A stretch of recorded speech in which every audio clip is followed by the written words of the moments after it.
The government recently celebrated that 1 in 34 adults in the United States were under correctional supervision.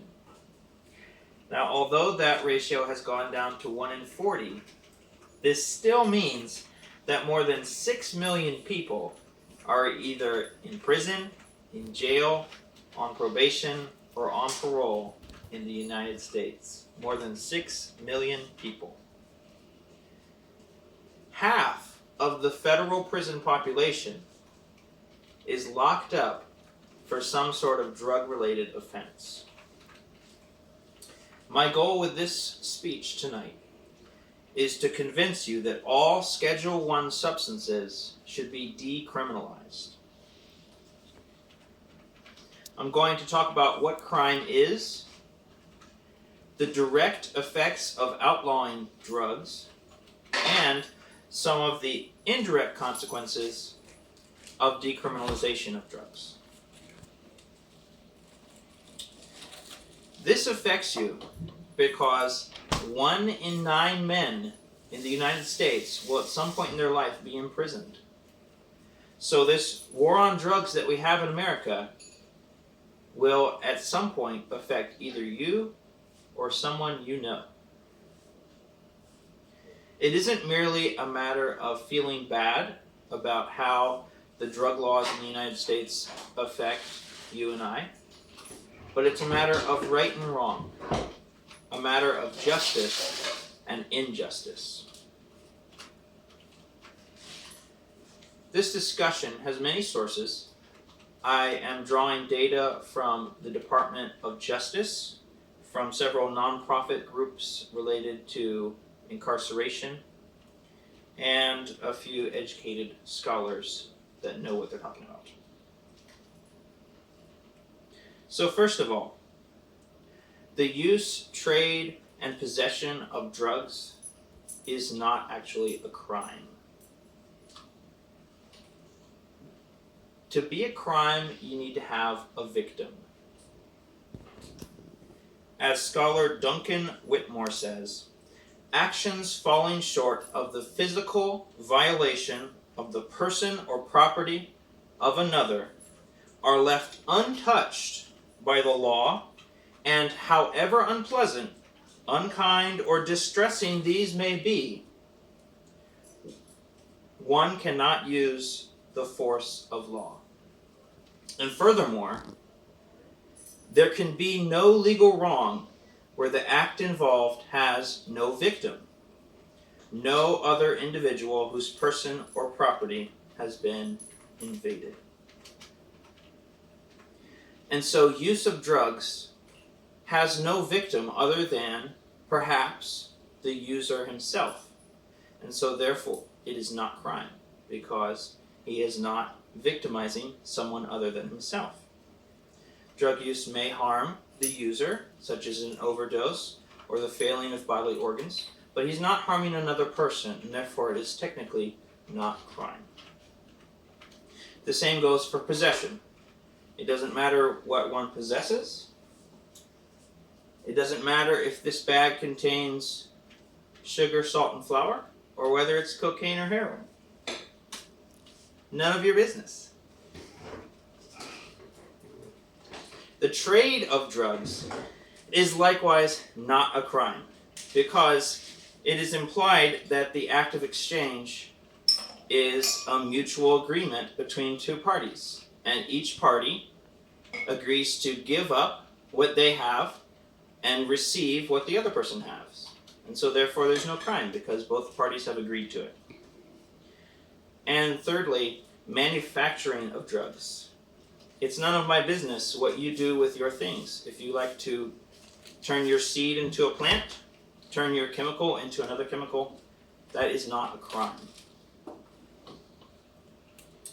Secondly, I'd like to talk about the negative effects of outlawing drugs. One of the effects of outlawing drugs has been the rise of cartels. We hear about them on the news: Mexican cartels, Colombian cartels, American cartels. The same thing happened during alcohol prohibition a century ago. gangsters rose to power funded by the sale of alcohol, which was illegal at the time. And likewise, gangs have risen in power across the country because of the illegalizing of substances. This is due to the fact that there's not just a black market for drugs, but also a black market for justice.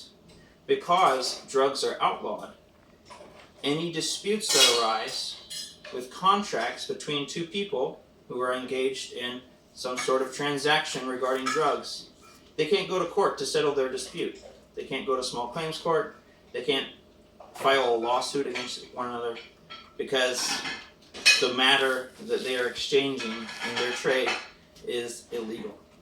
And so they have to resort to makeshift forms of justice. They have to resort oftentimes to violence.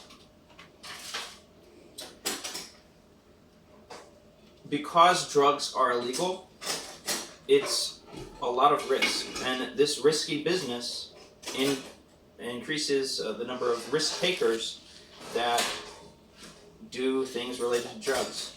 It attracts people who are more prone to violence because of the illegal status of drugs.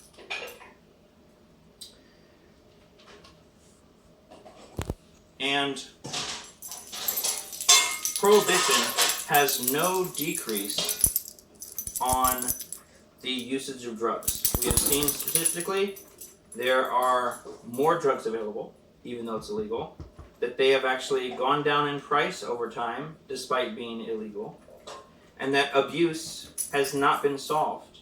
Overdoses and abuse of drugs have actually increased.